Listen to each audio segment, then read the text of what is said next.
Hello everyone and welcome back. तो आज का हम लोग जो पार्ट है ये इस चैप्टर का सबसे लास्ट पार्ट है।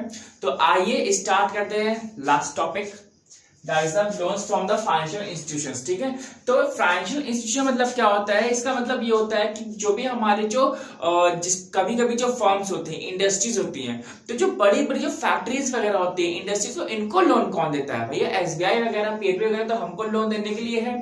ठीक है, लेकिन ये फैक्ट्रीज कैसे चलती हैं, ये इंडस्ट्रीज कैसे चलती है? तो इनके लिए इंस्टीट्यूशंस वगैरह होते हैं, जो कि आपका आईसीआईसीआई बैंक आ जाएगा, जो आपका आईडीबीआई बैंक आ जाएगा। ठीक है, कमेंट करके बताओ क्या आप लोग को इसका फुल फॉर्म मालूम है? ठीक है, जरा मेरे को बताना। ठीक है, अच्छा ये लोन्स देने के बाद ये एक्चुअली में फैक्ट्रीज करती क्या है? इनको मतलब ये इंस्टीट्यूशन ऐसे क्यों बनाया गया? बाकी भी तो बैंक्स थे, इनको सिर्फ इसीलिए बनाया गया बिकॉज इनके पास जो रिस्क होती है और कैपिटल भी इन्वेस्टेड होता है।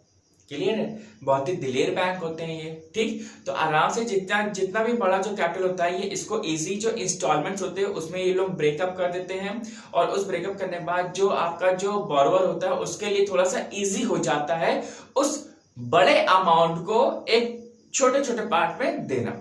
क्लियर है? तो सिंपल सी बात ये है कि हमारे जो बहुत सारी इंडस्ट्रीज वगैरह है वो हमारे किस पे चलती है? वो लोन्स पे चलती है। लोन्स के अकॉर्डिंग होता क्या है कि वो लोग लोन ले लेती हैं और उसका जो बढ़िया जो एक पोर्शन होता है, वो एक हिस्सा वो बैंक को एक पर्टिकुलर टाइम पीरियड में देती रहती है, जिससे कि उनकी वर्किंग कैपिटल भी निकल आती है और प्लस उनकी इंडस्ट्रीज भी चलती रहती हैं। क्लियर है? बहुत ऐसे इंस्टीट्यूशन, फाइनेंशियल इंस्टीट्यूशन जो सेटअप किए गए हैं इंडिया में भी और as well as in the states में भी। तो जैसे कि आप लोग जानते हैं, आईसीआईसीआई हो गया, आईडीबीआई वगैरह हो गया, कोऑपरेटिव्स होगा। जो कोऑपरेटिव बैंक्स वगैरह होते हैं वो आपके क्या होते हैं, उसका जो अथॉरिटी होता है वो स्टेट गवर्नमेंट होती है। क्लियर है? आपका जैसे एसबीआई वगैरह हो जाएगा और पीएनबी वगैरह, उसका जो अथॉरिटी होती है सेंट्रल गवर्नमेंट होती है। क्लियर? तो ये जो इंस्टीट्यूशन है ये सब बनाए गए हैं जिससे कि आपके जो इंडस्ट्रीज वगैरह हैं, जो बड़े बड़े जो लोन्स हैं, उनको वो सैंक्शन कर सके और उनके पास वो कैपिटल वापस से आ भी सके। ठीक है, कुछ डिफॉल्टर्स की तरह नहीं कि जो करोड़ों रुपया लेकर के 11,000 करोड़ 25,000 करोड़ लेकर के भाग जाते हैं, देश होके चले जाते हैं। वो पैसा किसका है? वो पैसा हमारा और आप जैसे लोगों का है। क्लियर है? अब नेक्स्ट टॉपिक हमारे पास ट्रेड क्रेडिट। क्लियर है? अब इसको हम लोग एक एग्जांपल समझते हैं। जैसे मान लीजिए हमारे पास एक कोई सेलर है ए और एक बायर है हमारे पास बी। ठीक है, तो अब हुआ क्या, सेलर ए ने इनको पैसा वो क्या कहते हैं, कुछ सामान बेचा 10,000 रुपए का। क्लियर है? 10,000 रुपीज का इन्होंने सामान बेचा। अब वो जो सामान है वो इनके पास आ भी गया। क्लियर है? इतना जो सामान इनके पास आ गया। अब हुआ क्या कि इन्होंने ये सोचा कि अगर ये तुरंत पैसे दे देंगे तो इनकी जो वर्किंग कैपिटल रहेगी वो इनकी 10,000 रुपीज कम हो जाएगी। अब सिंपल यहाँ पे हम लोग बात किसी करें, ट्रेड क्रेडिट की। मतलब ट्रेड मतलब क्या हो रहा है कि ये भी कुछ इंडस्ट्री वगैरह है इनके पास भी कुछ इंडस्ट्रीज वगैरह है, तो दोनों को ही वर्किंग कैपिटल चाहिए होती है। क्लियर है? तो इन्होंने ये उससे मांगा कि भैया अगर ये इन्होंने 10,000 का इनको सामान बेचा और अगर ये तुरंत नहीं दे पाए तो इन्होंने कहा कि भैया ऐसा है, हम 1 महीने बाद तुम्हें दे देंगे, तुम अभी हमको सामान दे दो, हमें इसकी बहुत जरूरत है। क्लियर है? तो इन्होंने 1 महीने का टाइम उसको दे दिया। ठीक भैया, अब हुआ क्या, अब इन्होंने सोचा कि अब 1 महीने बाद भी इनके पास से पैसे उतने एडजस्ट नहीं हो पा रहे, तो इन्होंने क्या किया, जितना सामान लिया था उन्होंने और सामान ले लिया। अब हमारे जो पहले इनका 10,000 था, अब इन्होंने 20,000 का ले लिया। क्लियर? 10,000 में उन्होंने 1 महीने का टाइम दिया था, अब इन्होंने 20,000 पे भाई 2 महीने का टाइम और मिल गया। क्लियर है?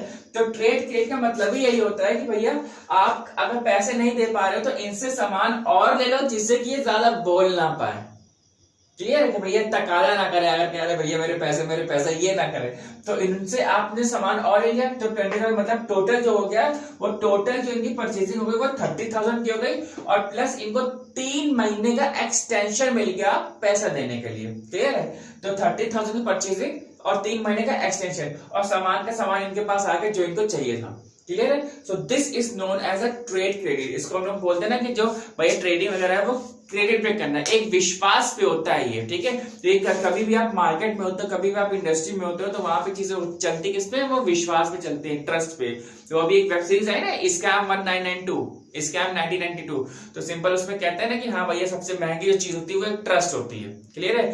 ट्रस्ट अगर आपने एक बार ब्रेक कर दिया तो फिर आप दोबारा वो ट्रस्ट आप बहुत मुश्किल से बनता है, लेकिन बहुत मुश्किल से। क्लियर है? तो यही चीज है। तो आई होप कि ये ट्रेड आपको समझ में आया होगा।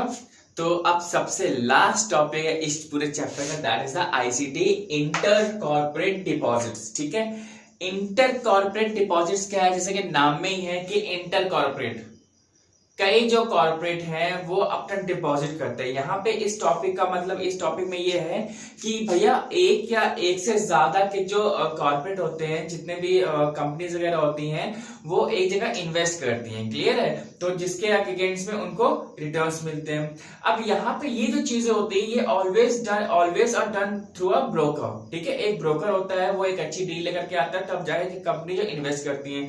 अब इसमें जो पूरी जो होती है वो कंपनी की जो सीक्रेसी होती है वो पूरी बना के रखी जाती है। जो सीक्रेट्स होते हैं वो कभी भी रिवील नहीं किए जाते हैं कि क्या है, कितना उन्होंने अमाउंट किया है, कितना रेट ऑफ इंटरेस्ट मिलेगा और क्या डिविडेंड पॉलिसी है, कुछ भी नहीं होता है। ठीक है, तो सारे जो टर्म्स एंड कंडीशंस होती हैं वो पहले पता होती है, तो इसकी जो सीक्रेसी होती है वो बना के रखी जाती है, जिससे कि भैया वो जो चीजें हैं वो किसी को मतलब वो मिसयूज ना हो जाए करके।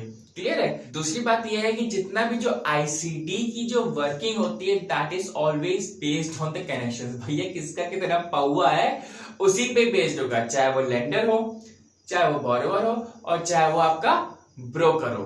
क्लियर है, तो इसकी पूरी जो वर्किंग होती है वो आपकी कैसी होती है, बहुत ही एक सीक्रेट फॉर्म में होती है, जिससे कि भैया जो सीक्रेसी जितनी भैया जितने राज अगर आपके कम लोग मालूम होंगे उतना ही ज्यादा आपके लिए भी अच्छा है और उस कंपनी के लिए भी अच्छा है। क्लियर है, तो I hope that this topic is very clear and I hope कि इतनी जो वीडियोस बनाई हैं हमने इस चैप्टर की वो बहुत ही हेल्पफुल रही होगी आप लोगों के लिए। एंड बस फिर आज के लिए इतना ही, और अगर वीडियोस अच्छी लगी हो तो प्लीज लाइक करो और चैनल सब्सक्राइब कर देना अगर मन करे तो। ठीक है, मिलते हैं नेक्स्ट चैप्टर के साथ। Till then bye bye and